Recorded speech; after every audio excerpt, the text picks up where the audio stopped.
Now, as we start the economic review today, two issues are taking center stage. Number one, impeachment. Transport CS Macharia turns out is not going to get impeached.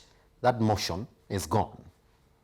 But Kirinyaga Governor Anna Waiguru is still in the thick of things.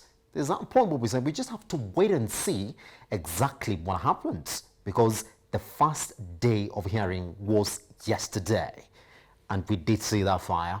Good. All right, joining us in the studio this morning just to paint a picture for you on exactly what it is that you're waking up to this morning. We don't have Denis Muthuri. Good morning, sir. Good morning, Bonasimba. All right, let's get into that story for Kirinyaga Governor Anna Waiguru. Committee probe that will either save or see impeached Kirinyaga Governor Anne Waiguru out of office. The committee led by Kakamega Senator Cleophas Malala first heard Waiguru's accusations as they were read out by the Senate clerk. The governor's failure deliver an annual state of the county address to the county assembly further violates Article 73(2)(c), which provides that the governor shall execute her functions through a selfless service based on public interest demonstrated by honesty in the execution of that public duty, as well as accountability to the public for decisions and actions. Evidently, the said failure demonstrates the governor's lack of discipline and commitment to the people of Kirinyaga County.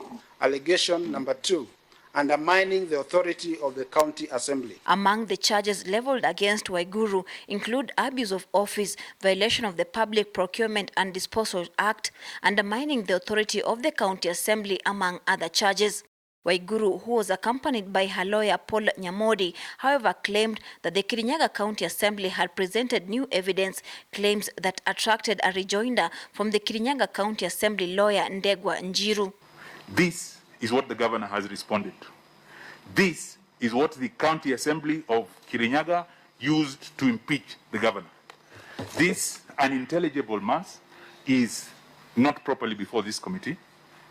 I urge that you direct that it be struck out, and that the motion, as it was prosecuted before the county assembly and forwarded by the Speaker of the Assembly to the Speaker of this House and forwarded by the Speaker of this House to Her Excellency, is what is before you.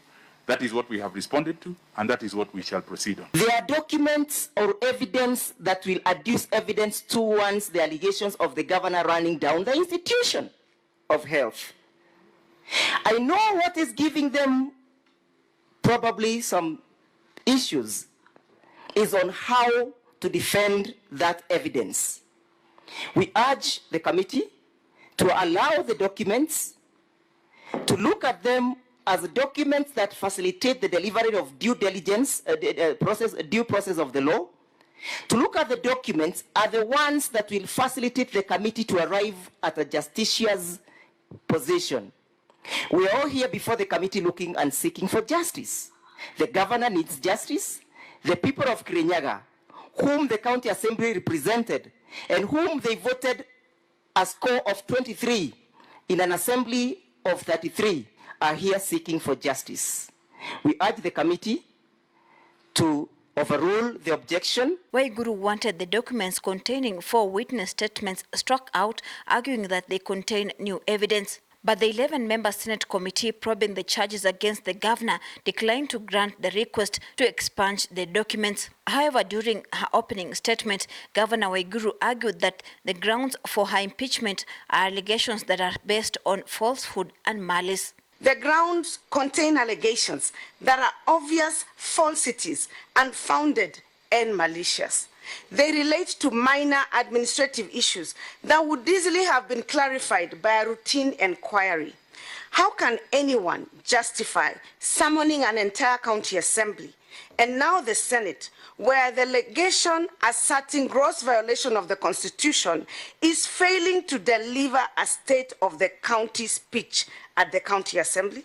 A requirement that does not even exist in the Constitution. Waiguru is accused of spending millions of county funds on international travels that MCAs claim she never did. They even allege I did not travel on trips where the leader of majority, the chief accuser in this process, was present and is photographed with me in the US and in Italy during those 2 trips. There can be no higher abuse of the process of impeachment, and indeed no higher abuse of the power of the assembly than the process before you today. The Kirinyaga County Assembly then argued its case before the committee, with both sides endeavoring to convince the committee. Did she ensure that there is accountability in the way the county is managed? Did she ensure that there is transparency in the manner in which the tenders were issued? Did she ensure that there was no nepotism, there was no favorism, there was no cronism, there was no aspects of favoring individuals, particular companies, with the award of the tenders? What of those individuals, honorable members, who sat in those committees, who have a clear connection and nexus with the governor? We shall be leading evidence to that effect, honorable members. Most importantly, evidence leading to the question of Pauline Wairimo Kamau. Suffice to note that evidence shall be led to prove that prior to her becoming the director of administration, besides her unqualification. Now that is just a snippet of the proceedings yesterday at the Senate committee that is listening to that case. All right, Dennis, interesting. Very interesting. Where are we now as regards to Waiguru's hearing? Thank you very much, Simba, for having me on this show. I would say this is a very dicey kind of situation for this county. Yes. And it's quite unfortunate is happening this during this COVID period that we're expecting counties to be running smoothly, to be able to implement some of the measures that are directed by the national government. Yes. So in the words of Waiguru, we saw that she was terming this as intentional distortion of information. So one of the things or charges that the committee led by Honorable Malala will be handling is to understand what kind of distortion of information are we talking about. And by looking at some of the charges that are before Waiguru's case, we are seeing that, if you allow me to mention, yes, we are seeing that she procedurally acquired the governance vehicle. We saw that she conferred some money on travel allowances of around 10.6 million. We also saw violation of the Public and Disposal Act, yes, in terms of appointing of the committee that evaluated the tender for installation of the county health information system. So by looking at these kind of charges that revolve around public management, prudence management of public resources, I think in terms of distortion of information, we are not able to say that the information can be distorted when we are talking about payment of records. You know, we cannot distort a system. I'm not defending the county. Yes, we're just taking the case, isn't it? Yes. When you're talking about distortion information, yes, if a payment or a record was made in a particular day, there is no way that you can distort it. But I hear out, when she talks of distortion, another charge is that the county assembly was saying that she did not submit the required document and on a stipulated date within the budget cycle. That one can be distorted. You know, she can submit the document, but the county assembly can issue a stamp that is posts the date.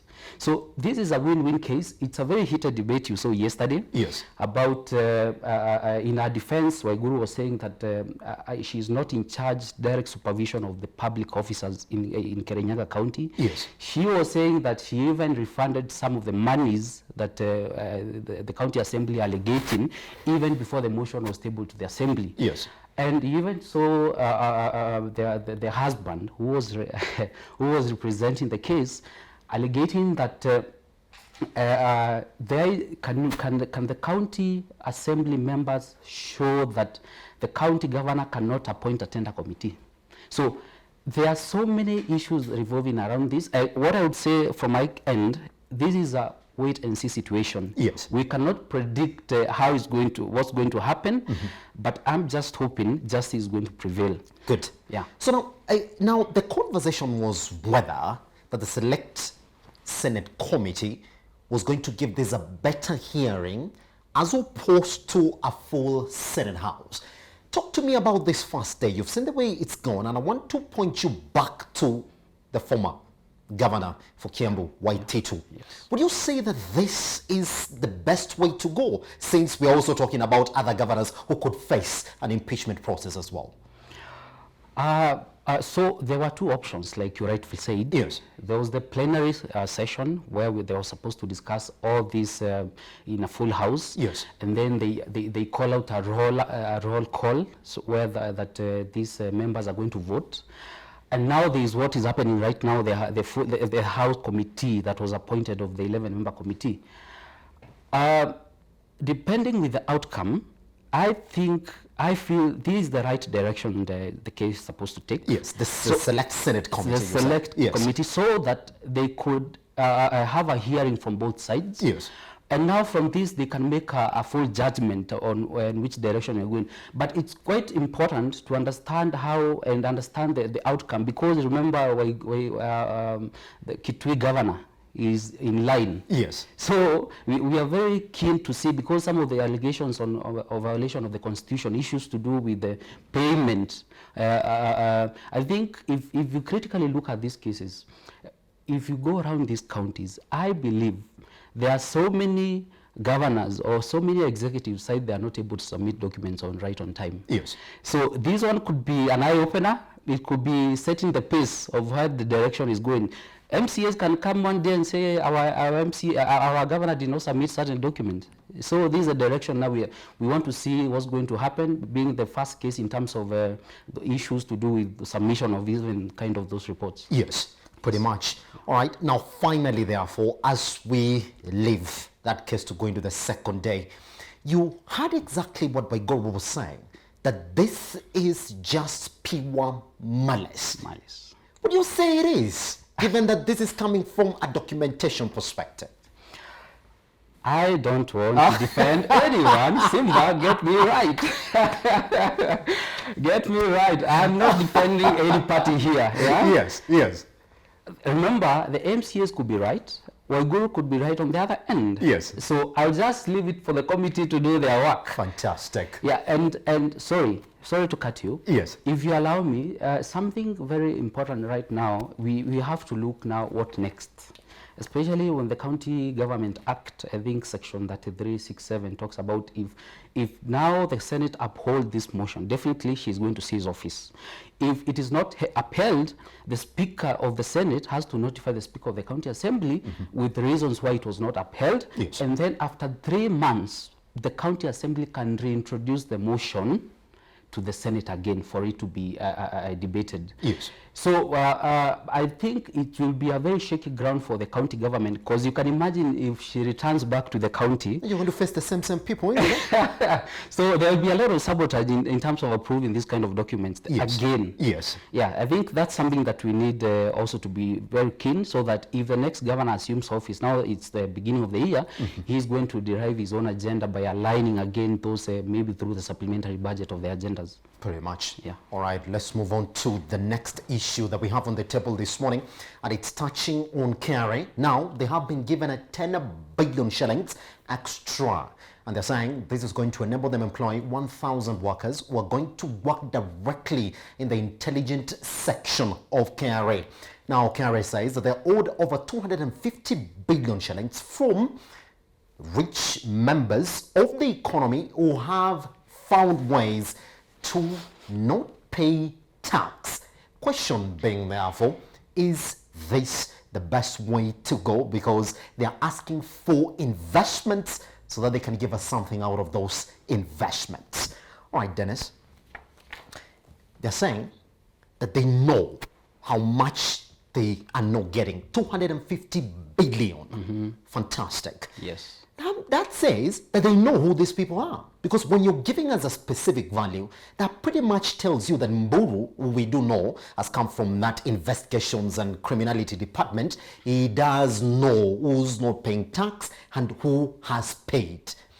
Does it present a tricky situation? Because you're asking for 10 billion to employ 1,000 workers who are going directly into investigations. Is that not going to lead into litigation issues?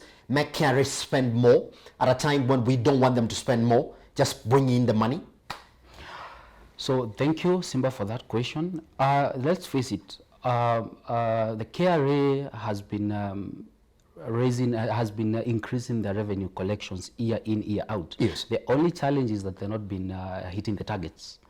So the first thing that I was asking when I saw the issue of 10 billion additional allocation, Yes. in the first place, are we saying that what are some of the hindrances has been hindering KRA from achieving this target? Yes. Is it that they've been lacking money? We should understand what are some of the hindrances that they face. Some of the things that are well known, some of the issues. One, definitely, is evasion of tax by this elite society.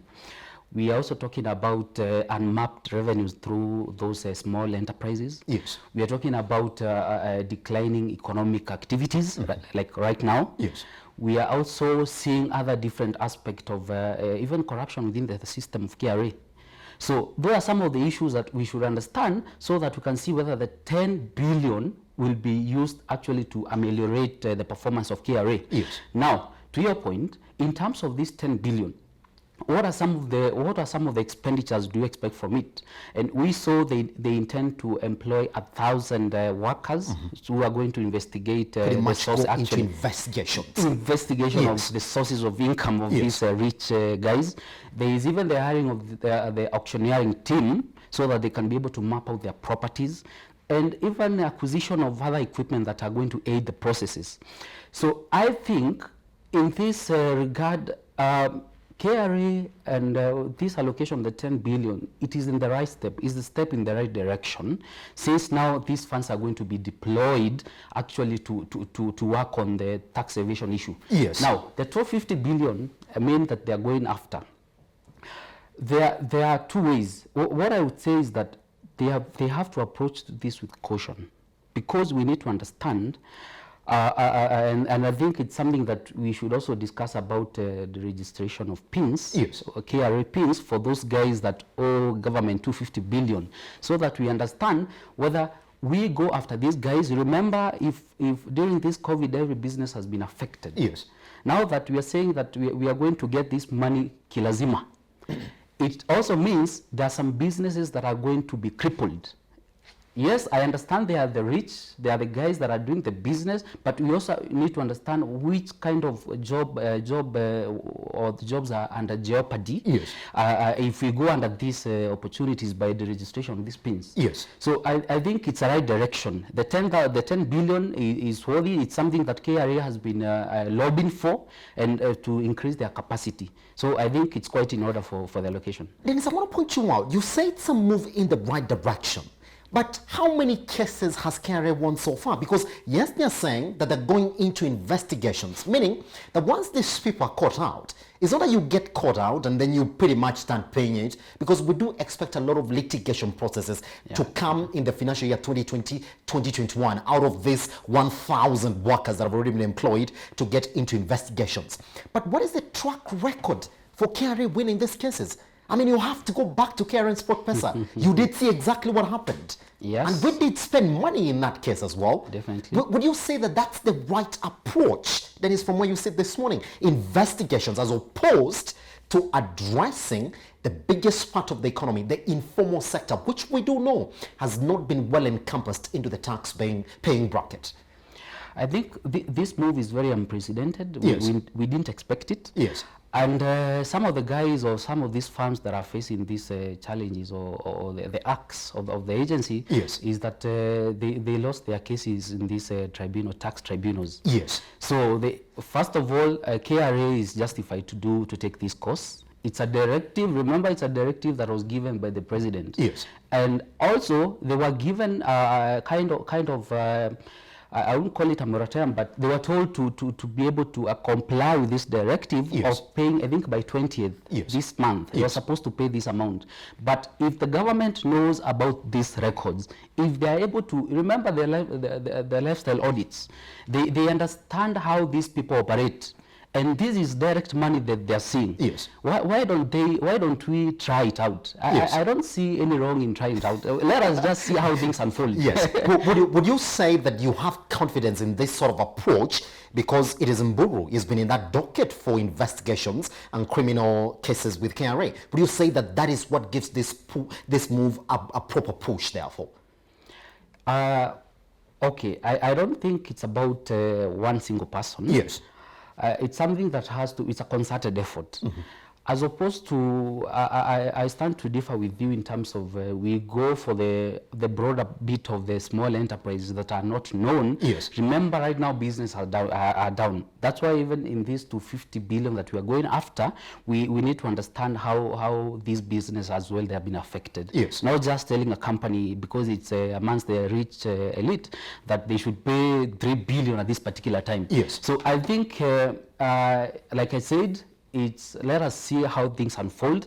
Let the KRA implement the directive, and I think because now they've been given, the government means business. Yes. If they have allocated them these monies, and it's intended to do this investigation, and they have an auctioneering team. Yes. Let them go ahead. Let them push on it. Yes. Dennis, I promise you, once we continue with 2020, 2021, I'll call you back so that we see how KRA is going on with that litigation process. Fantastic. All right, let's move on to the next issue this morning, and that is on the ballooning expenditure from the government. Here we're talking about recurrent expenditure. Good. Now let's tell you about how ministry's expenditure has risen. Now wait for it. 62% in the 9 months to March. We are talking a rise of 121 billion from 194.6 billion to 315 billion. Wow. All right. And this is a report that indicates that all this money